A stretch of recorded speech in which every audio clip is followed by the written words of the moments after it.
His fingers, accustomed to writing, clenched the pen that was writing the letters on the first page of a thick notebook. "My name is Alexei. I'm a passenger on a ghostly train." Riding in the poorly lit carriage was difficult, but the man had long wanted to start a diary. It was supposed to be a kind of instruction, or even a code of laws by which this world lives. This idea was inspired by the notes from unknown passengers, which were found from time to time in different carriages. Hints and useful warnings in these messages on scraps of paper often save the life of even such an experienced inhabitant of the train as Alexei. The man raised his head and looked carefully toward the tail of the car. The dim lighting did not allow him to see anything in the vestibule, so he had to rely on hearing. Some noise was heard through the clatter of the wheels of the train rushing through the night. It won't be long before the conductor gets to this carriage, and I'll have nothing left but to climb forward, it flashed in my head. Rising to his feet, Alexei went to the door of the vestibule that led toward the head of the train and looked through the glass puzzledly. There was practically no carriage ahead, or rather, it had once been there, but now what was left of it was rushing there, furiously drumming its crooked wheels on the rails. And there wasn't much left. A mangled platform with huge holes in the floor through which sleepers flashed. Short and sharp stumps of legs from the ripped-out seats, sticking out like teeth around the perimeter, and a piece of the left wall that dangled in the wind like an ugly flag made of sheet metal with torn edges. It looked as if the wagon had been torn apart by a massive explosion. Traces of soot and melted steel suggested just that. Once long ago, the unsuspecting Alexei had entered a strange train that had torn him out of the world of people and carried him into the frosty darkness of another reality. Since then, the man lost track of time, for in the world of the train was eternal night. The ominous train regularly added to the number of passengers. First Stas appeared, then Sergei and Uncle Zora. But now, by all appearances, Alexei was alone. Surviving in this train is not an easy task. Even more difficult, to destroy the conductor, who seemed to embody the inevitability of impending death. Blind Rock, for whom there are no names or ranks, took on the appearance of a creepy mutant and methodically cleansed the carriages of all living things. The thought of finishing this thing off had become an obsession. Looking at the remains of the car ahead, Alexei imagined how he would crawl over it into the next, whole one, and from there through the glass of the vestibule door, he would watch how the conductor, deprived of eyes, would fly at full speed right under the wheels of the fucking train. After all, even a sighted person to get over the upturned carriage at such a speed, oh, how difficult. And the terrible frost with the wind and scanning moonlight made this task practically impossible. That's why Alexei was procrastinating with the forthcoming crossing. Yes, there was still hope for the station. If the electric train stopped, he could just run across the ground and enter a normal carriage. But there hadn't been a station for a long time. So at some point, Alexei realized that he would have to overcome this obstacle on the move and began to prepare. For a dangerous outing required appropriate equipment. Otherwise, you can freeze your hands and face. And from the outer clothes, there was only an old sweater and old pants. The man took out an elastic bandage from his backpack and began to wrap it around his head and then his palms. Then he looked through the narrow slit for eyes at his improvised mittens and, deciding to test their grip, began to pack his belongings into his backpack. The electric train, which had no beginning, was rumbling through the vast taiga expanses of a strange cold world, where eternal night reigned. The moon of incredible size was jealously watching it from the sky, and the conductor was approaching the half-dark carriage with a man in bandages. Putting on his knapsack, Alexei again approached the door through which he would soon have to exit, and seeing his reflection in the glass, could not resist a joke. Well, mummy is just like a mummy. It's lucky he's blind, or he'd be shitting his pants if he saw me. At that moment, the doors of the vestibule parted noisily behind his back, and a creepy muttering of the conductor was heard. Alexei did not turn around. In the reflection of the glass, he could see a huge figure with a bald head on his shoulders and eyelids sewn shut with black thread. The man opened the frozen doors with difficulty, and an icy wind blew in. After passing the mangled vestibule, he had to get down on all fours and, clinging with bandaged hands to the remnants of the steel structure, start moving on the jumping platform. First the coupling, then the beams with surviving fragments of plating. My hands instantly froze, and my fingers did not obey. The wind made his eyes water, and Alexei could see almost nothing. The platform rode like a mad bull at a rodeo, trying to throw the rider off. But if cowboys only had to stay in the saddle, Alexei had to crawl, fumbling with his stiffened hands for the next convenient fragment of the iron structure to hold on tighter. Any mistake could cost his life. The middle of the platform, a small respite. My lungs burn. The wind blows through. A torn flap of plating rumbles to the left. I can't get on my knees. They are bloody. The only way forward is to crawl. Clinging to another tear in the floor and growling at the top of his voice, the man pulled his body forward, then another and another. It seemed that the wheels of this cart of death were square, and at times his legs were thrown so far up that it took his breath away.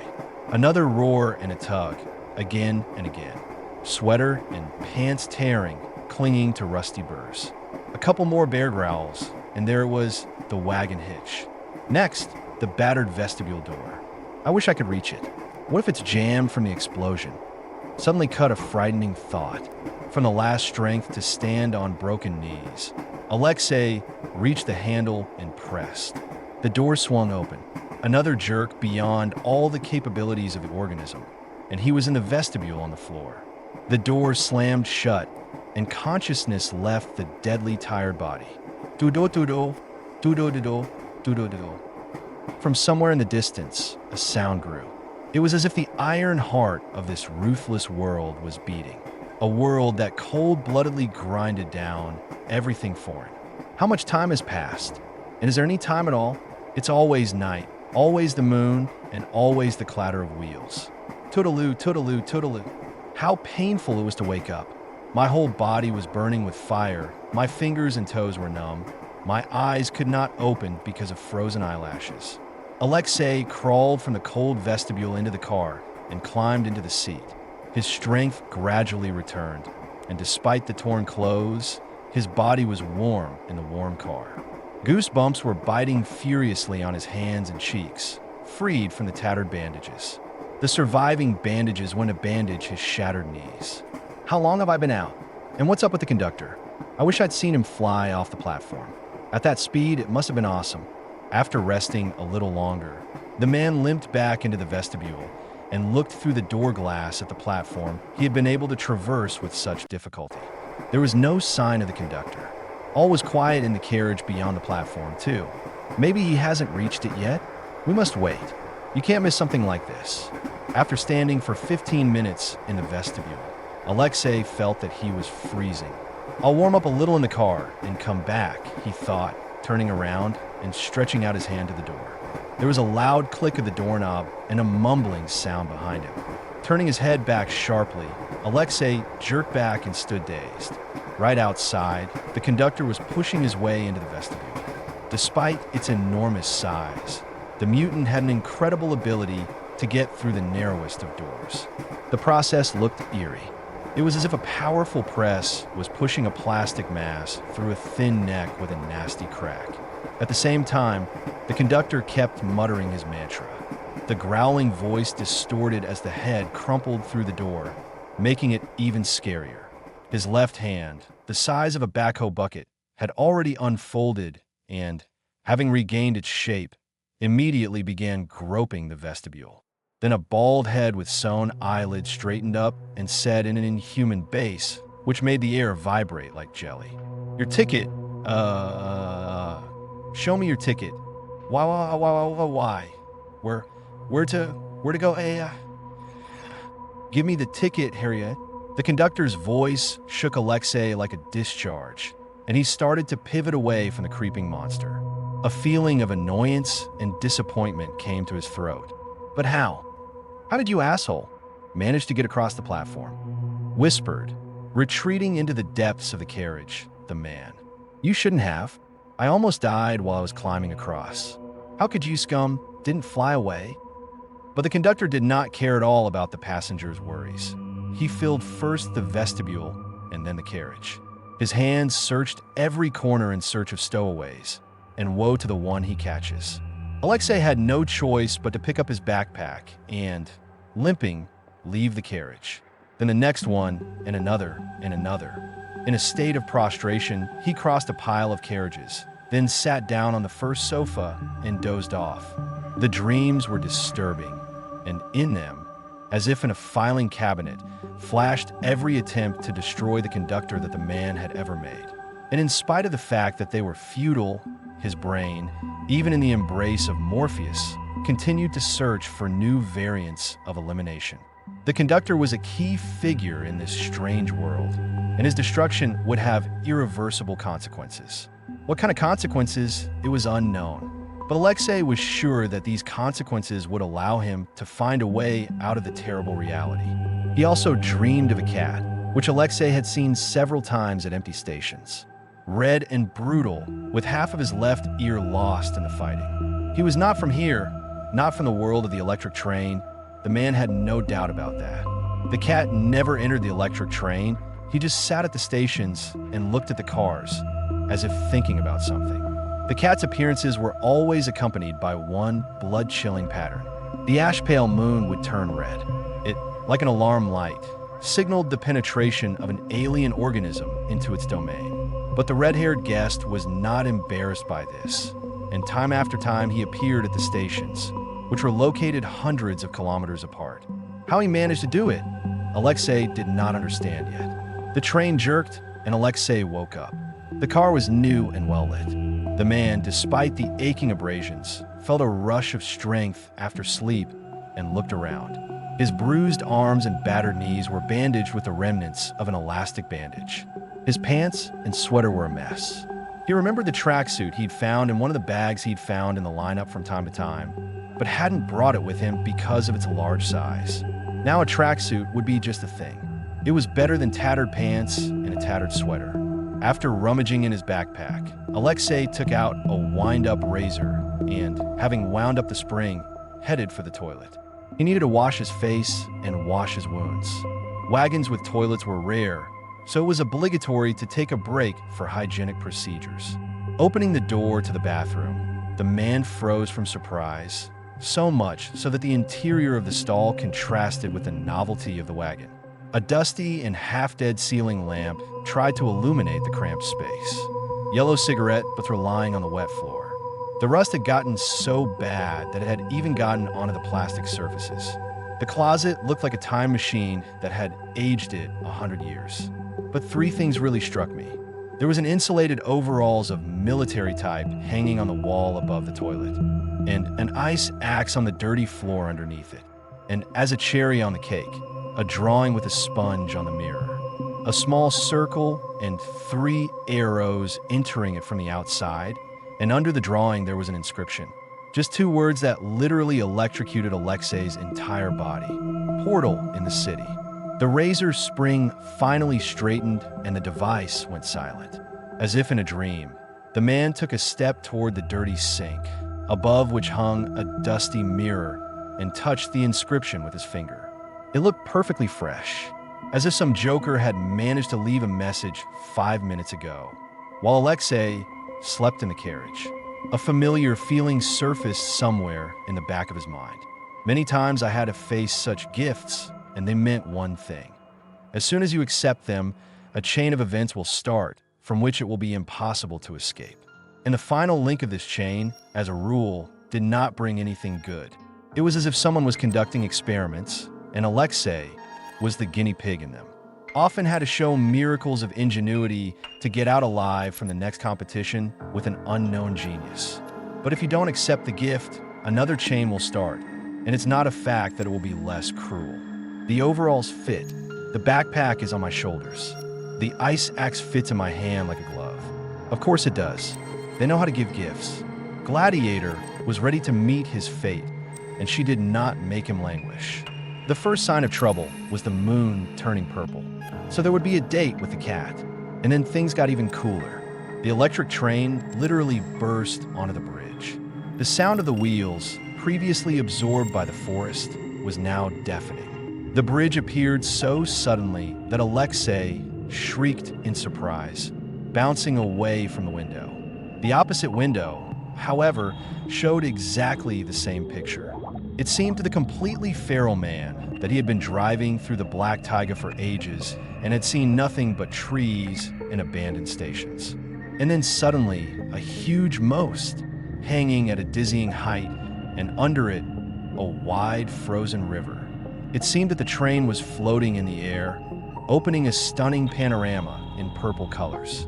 My heart was literally jumping out of my chest, but it was impossible to take my eyes off the windows. At last, the opposite shore appeared, and it wasn't covered with forest. Dark rectangular high-rise buildings stretched as far as the eye could see. The huge dark city was astonishing. Alexei was completely dumbfounded by what he saw. He felt like Robinson, who was suddenly snatched from a desert island and thrown into the metropolis. Not a single window in the buildings was lit, and the moon gave the high-rises an ominous, reddish hue. Having crossed the bridge, the train began to slow down, pulling Alexei's car to a station of a size that the man had never seen before in the world. The station was the only more or less lighted place in the mysterious metropolis. A frosty breeze blew some trash across the deserted square. Behind the square stood a massive station building with broken windows, and 5 half-dead lanterns shone. The electric train stopped and hissed open the 1,000 doors. The complete silence was deafening now. The cold world froze, waiting for a move from its subject. Alexei stood in the vestibule in front of the open door and, clutching an ice axe in his hand, could not make a decision. The pause dragged on for ages. Should I stay or should I go out? What if there is no portal in the city? It's warm in the train and there's food on the train. And what will happen in this concrete jungle? We don't know who lives there. Thoughts were swarming in my head, and doubts did not allow me to make a step. However, the electric train was also worse than a bitter radish. It was better to perish somewhere than to be forever jolted in this iron gut. Another link of events helped Alexei to make a choice. A red cat came out of the station building, the same one that the man had seen more than once at the stations. The cat, reflecting the light of the streetlights with its eyes, walked calmly and confidently, heading straight towards Alexei. "How do you get here?" As if hoping for an answer, Alexei said thoughtfully. The red-haired animal had already overcome 3/4 of the station square, which lay between him and the train. Suddenly, 2 ferocious dogs the size of half a bear jumped out of the same doors, followed by a huge mutant. The brutality of the ginger cat, of course, was off the scale, but those 2 Dorma machines that rushed after him inspired just quiet terror. Actually, they couldn't even be called dogs. They were something between a boar and an olive-eye. The owner of these beasts ran much slower, but he looked no less creepy. The cat, looking for salvation, rushed to the open doors where the only passenger stood. Alexei, seeing the mutant in the uniform of the Guardian of Order, realized that nothing would stop them and they would pursue to the end. Sliding the doors from the vestibule into the car, Alexei, for some reason, shouted to the cat at the top of his voice. "Here, come here, Ginger." The cat, as if understanding the call, literally flew into the car, and Alexei closed the doors. Then, without wasting time, began to pound with an ice axe on the window, which looked at the opposite side of the pursuers. A few blows with the steel tool and a good kick allowed the glass to be cleaned out. The dogs at that moment, growling desperately, were already scrambling through the sliding doors of the wagon. Their master was on his way, and when he opened the doors, the beasts would rush in without thinking. The cat did not wait for that moment and was the first to dive through the broken window. Alexei had nothing to do but to follow him. The redhead swiftly flew away across the rails to the nearest high-rise. The man ran after him, and through the broken window of the car, 2 bloodthirsty creatures were already jumping out. The redhead dashed into the first entranceway. "He must know something," he said, and the man rushed up the stairs. There was no front door, but the apartments were locked with powerful steel doors with some symbols on them. The locked doors were panic-inducing. What if everyone in the building was locked? He didn't even want to think about it. So Alexei ran up the stairs. 2nd floor, all locked. 3rd floor, The same picture. From below came the clawing of claws on the concrete steps and a vicious growl. The man's hand gripped the handle of his ice axe tighter. Fourth floor, and good luck. One of the doors was slightly ajar. Alexei rushed to it and, swinging it open, ran into the room, then instantly slammed it shut and grasped the iron handle to hold the door closed. The metal sash had no locks on the inside, so he had to rely on his own strength. It was a good thing that the door opened outward, so the hound wouldn't get through. But there was no telling if their master would come up here. Alexei had no chance against his strength. His pulse was pounding in his temples like a machine gun. Alexei tried to keep his breathing down, but it didn't work very well after such a run. The darkness didn't allow him to look around and assess the situation, and there was no time for that now.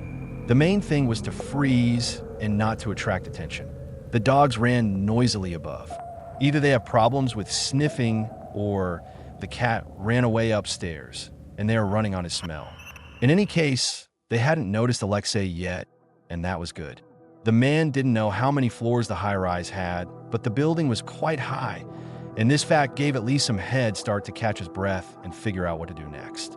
The possibility that the apartment could be inhabited, and right now from the back, was very tense. No, I didn't even want to think about that. The main thing, to behave as quietly as possible, and in case of emergency, the ice axe is under my feet.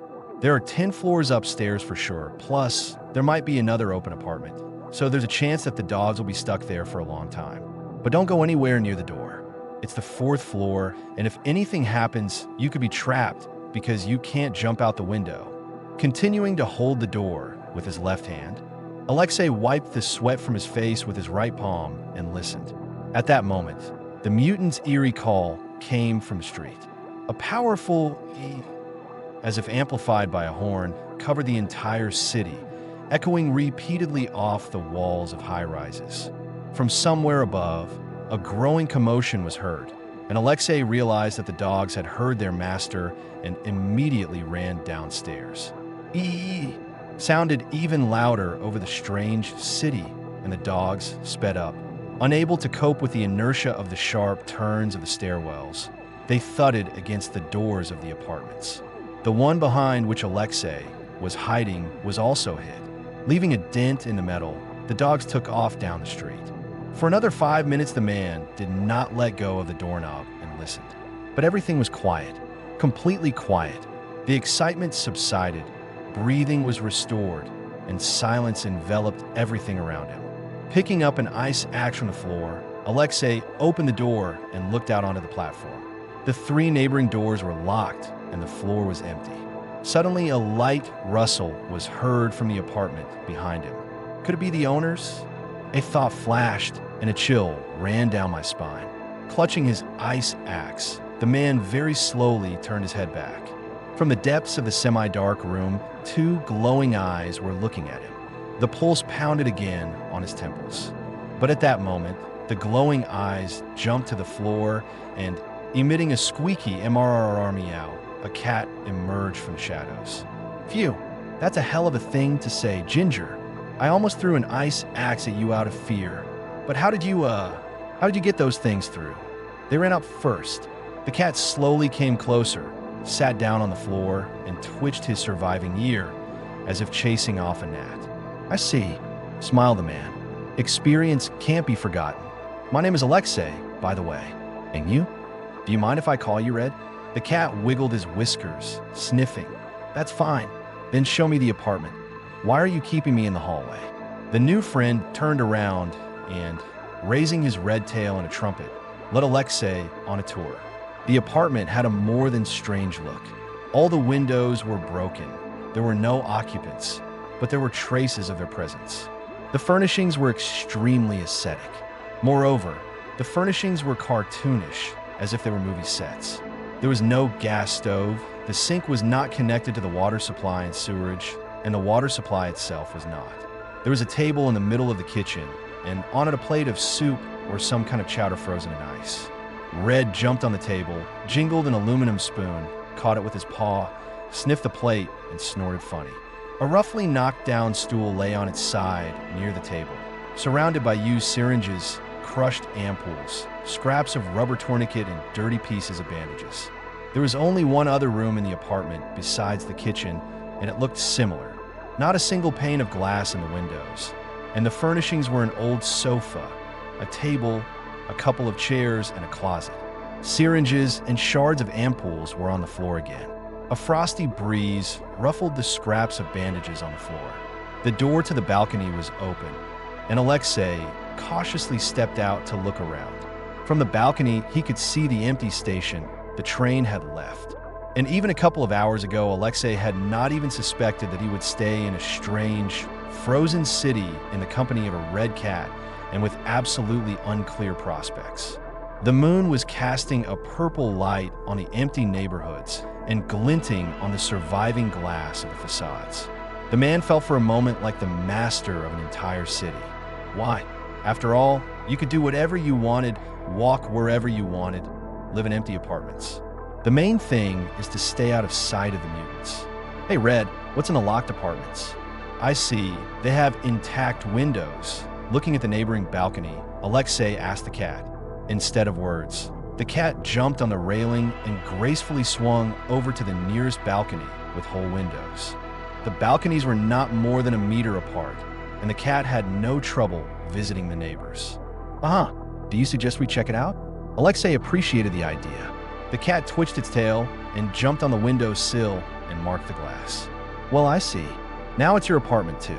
Then I'm coming to you. Alexei climbed on the railing and began to look for a place to step forward. The distance wasn't too great, but he didn't want to fall off the fourth floor either.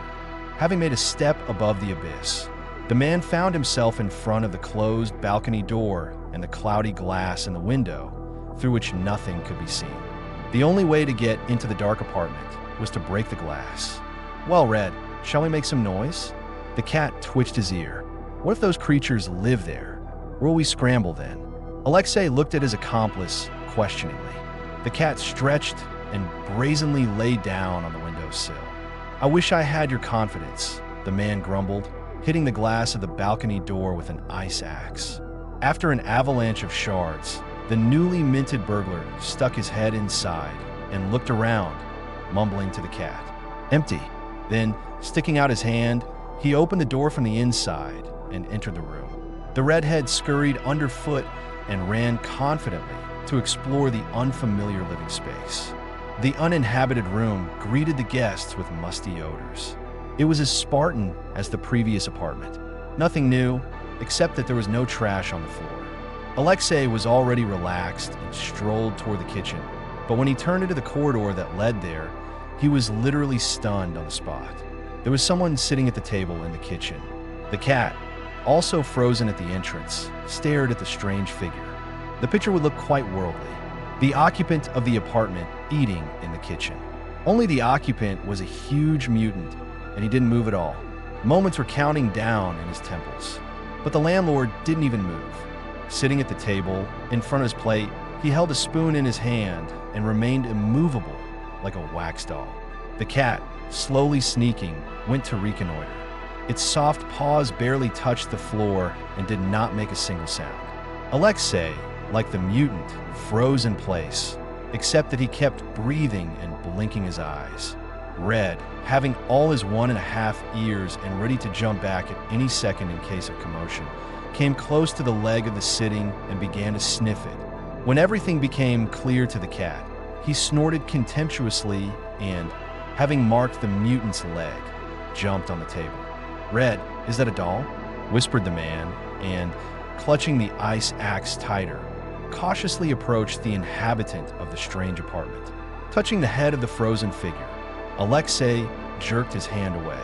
Wow, it's not a doll. Red, this is a natural frozen mutant. It's a mechanic. I've seen those before. Alexei's voice betrayed his excitement. The surroundings did look frightening. Against the background of the window, in a dirty orange vest at the table, sat stiffened to a ringing mutant. And by the looks of it, he stiffened instantly. His spoon was just a little bit short of his mouth, and his open and glazed eyes stared into the void. Red, it's a 2-bedroom. There's another room. We should check it out. We don't want any surprises.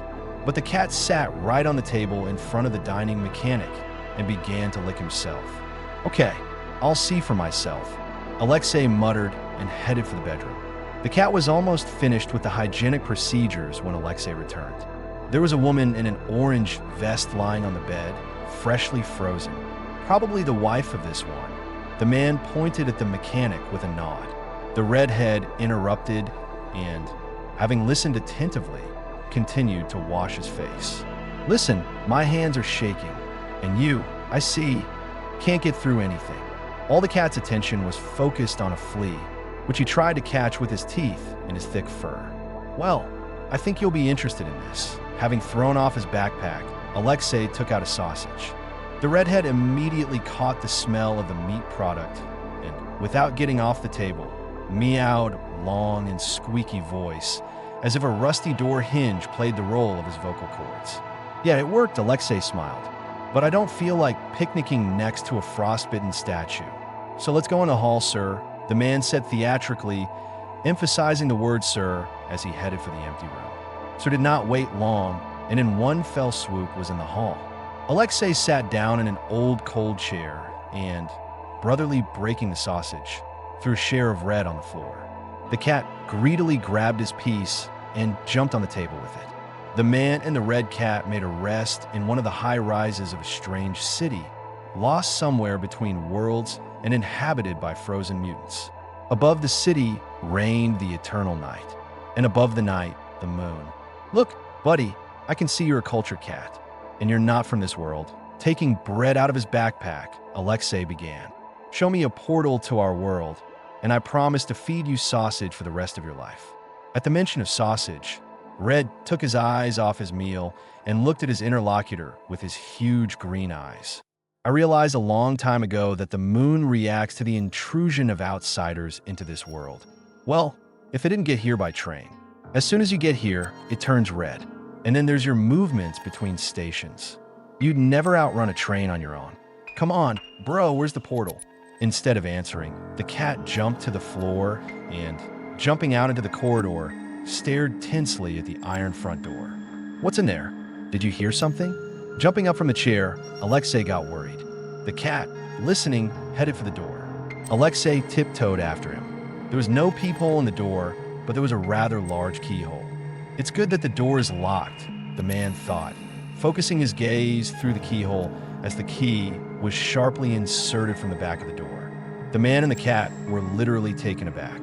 Click! With the sound of a machine gun bolt, the lock mechanism turned, and time seemed to slow down. Click! Another turn, breaking the absolute silence. And there is absolutely no thought in my head. Where to run? Where to hide? Click! Alexei caught a glimpse of the cat dashing into the open bathroom and, without thinking, rushed after it, carefully covering the door behind him. The friends locked themselves in the semi-dark room. The door creaked open and heavy footsteps were heard in the hallway. Apparently there were two guests, and they went into the kitchen. They passed the flimsy door, behind which a man and a cat lurked, panting. In addition to the rumbling stomping, the prisoners of the combined bathroom heard other sounds, as if someone or something was being dragged across the floor. Then all the action concentrated in the kitchen. There was a metallic clang, then a click, followed by a hum like a transformer and a bright glow. The bathroom had a small window, almost under the ceiling, which overlooked the kitchen. A strange, flickering light came through it, illuminating the cramped room. Businesslike fiddling and the hum of appliances in the kitchen gave hope that searching the apartment was not in the plans of the visitors. Alexei felt his fear recede and curiosity take over. Thinking that the noise behind the wall would block his cautious movements, he carefully climbed onto the peeling edge of the cast-iron bathtub and peered through the dusty glass into the kitchen. The man had seen a lot in the time he'd spent on the ghost train, but what was happening in the next room literally shocked him. Next to the mechanic frozen in his chair, now stood a device that looked like a powerful heat emitter with a cone-shaped reflector. The device directed all its energy in the form of radiation directly at the frozen owner of the apartment, and he slowly began to warm up. Streams literally ran from him, as if from a snowman under the scorching sun. At the opposite edge of the table stood a huge mutant in a dirty, worn-out medical coat and was busy filling several syringes with some murky, nasty stuff from pre-opened ampules. Next to him, kneeling directly on the floor, a second burly man in a white coat was assembling a device resembling a defibrillator. What is this? Resuscitation flashed in Alexei's mind an absolutely wild guess. A stranger picture was hard to imagine. In the flickering light of the emitter, two creepy medics were preparing to resuscitate the mechanic who had been frozen for however long. The first to thaw was the hand with the spoon. Having collapsed, it slammed on the table with such a rumble that Alexei almost fell off the bathtub from surprise. The plate shattered into shards, and the spoon flew to the floor with a clatter. The rest of the mechanic remained motionless and, like a profusely sweating statue, continued to sit with his mouth open, from which melted liquid was also dripping. The big guy with the syringes came up to the mechanic at once and with a nasty crunch put the needle of a large syringe right into the patient's collapsed shoulder. With visible effort, he injected a murky dose and tossed the syringe to the floor. After the injection, the fingers of the thawed hand trembled and began to hammer out Morse code on the surface of the table. The sight was impressive. The body was still bound by ice, but the hand was already moving. Next, the mutant's neck thawed, and the heavy head literally collapsed onto his chest. An injection to the neck followed immediately. When the collapsed mechanic slid to the floor, a medic with a defibrillator came into action. Hastily wiping a puddle from the floor, he applied 2 contacts to the patient's chest and applied voltage. The body jumped half a meter, and smoke came from under the electrodes. This was followed by injections directly into the heart and another discharge. The 2 men were not at all gentle with the man lying on the floor, slapping him on the cheeks or trying to revive him with electric shocks. The odor of burnt meat hung in the air. Alexei felt that he was beginning to feel sickened by what he saw. Suddenly, the mechanic abruptly sat down on the floor and, bulging his eyes, screamed in such a way that the glass in the windows vibrated. His pupils wandered erratically, and his electrode-smoking chest took its first breath.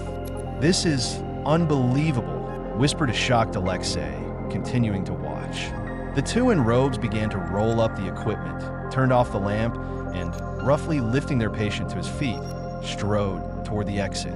Mechanic, staggering like a zombie and continuing to rotate his pupils, obediently followed them. The front door slammed loudly, and the sound of the lock being locked were replaced by the resounding stomping of the medics and their patient going downstairs. Alexei slid down to the floor on woozy legs. "Red, where are you?" The man called out to his friend. "Good thing you didn't see that brutality. I understand they used the frozen ones as spare parts. If a mutant dies somewhere, the bastards just go to one of the houses and reanimate the one they need to replace it. This town is like a labor bank." A labor bank, a disheveled cat, sniffing anxiously, slowly crawled out from under the bathtub. "Listen, buddy, we gotta get out of here. Otherwise, you and I will soon be tasting that Andy in the bedroom. You don't want that, do you?" The cat snorted contemptuously. "Then lead us to the portal. I know you're scared to go outside, but we have to do this." The redhead twitched his tail nervously and headed for the balcony, Alexei following him. To get out of the house, the friends had to go all the way in reverse order. First swing over to the balcony of an empty apartment, then down the steps, and there was the entranceway. They don't even lock the empty apartments. Alexei's mind flashed as he stepped out onto the landing. The cat stopped at the corner of the house and began to scrutinize the station, which was about 200 meters away. The electric train had long since left, and the way was clear. "Is the portal there? Right at the station?" Alexei asked, not taking his eyes off the building. The cat's spine bristled with a red ridge of fur. Apparently, he remembered the dogs that lived there. "All right, friend, don't piss off. We'll try to slip through unnoticed," clutching an ice axe in his hand, encouraged the cat. The redhead twitched his tail and rushed across the rails. Alexei, trying to make as little noise as possible, ran after him. Having overcome a succession of railroad tracks, the man and the cat, tensely listening, froze at the end wall of the station. There was silence all around. Their rush seemed to have gone unnoticed. That was pleasing. Making sure that there was no commotion, the cat walked along the foundation to the ventilation window, which, judging by the warm and musty exhaust, led to the basement. Here he carefully sniffed, analyzing the air flow from the dungeon for the presence of dangerous odors, and, not finding any, snuck right into this window. Alexei had no choice but to follow his guide, fairly believing that if the cat jumped, then there is not far to the floor. The man, having previously removed his backpack, squeezed through the narrow opening and found himself in a damp room under the station. A pair of eyes glowing in the darkness ahead signaled that Red was waiting for his clumsy partner. Flicking the flashlight button, Alexei looked around. A typical basement of an abandoned building. Everything as it should be.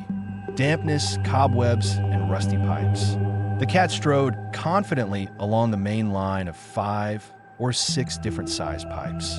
Alexei hurried after him, passing through doorways from one gloomy room to another. It seemed as if the succession of concrete rooms would never end. The bundle of pipes turned to the right or left at times, but Rizzy confidently walked along it. Finally, the cat led Alexei to a blank wall and stopped at the place where the pipes went straight through it. There was a wide opening in the concrete for the pipes, but apparently after the pipes had been laid, the opening had been covered with brickwork and the gap between the pipes was just big enough for a cat to squeeze through, but not a human. There was a circle on the raw red brick, with 3 arrows converging to its center. Is that where we're going? Alexei recognized the red mark. The redhead blinked one eye understandingly and, deftly jumping on the pipes, leaked through the gap to the other side. "No, of course, you're a clever one," said the man with feigned annoyance. "But I'll have to make some noise." The masonry was very old, and the bricks were crumbling. Nevertheless, he had to swing his ice axe hard before a hole was formed into which Alexei could get through. Red honestly waited for his friend on the other side of the wall. When the buddies were reunited, the cat immediately continued on his way. Behind the wall was the same basement, only it was much warmer. Alexei unzipped his overalls and touched the pipes. They were still cold. After a while of wandering, the cat led Alexei out of the basement and into an abandoned boiler room. The old gate was swinging open to the street, revealing a starry sky. Not far from the entrance, a fire was burning, with someone sitting beside it. The cat boldly approached the figure by the fire. "Bidar, it's you. Where have you been? I got some fish for you. Tomato sprat, just the way you like it." Alexei froze on the spot. There was a man sitting by the fire.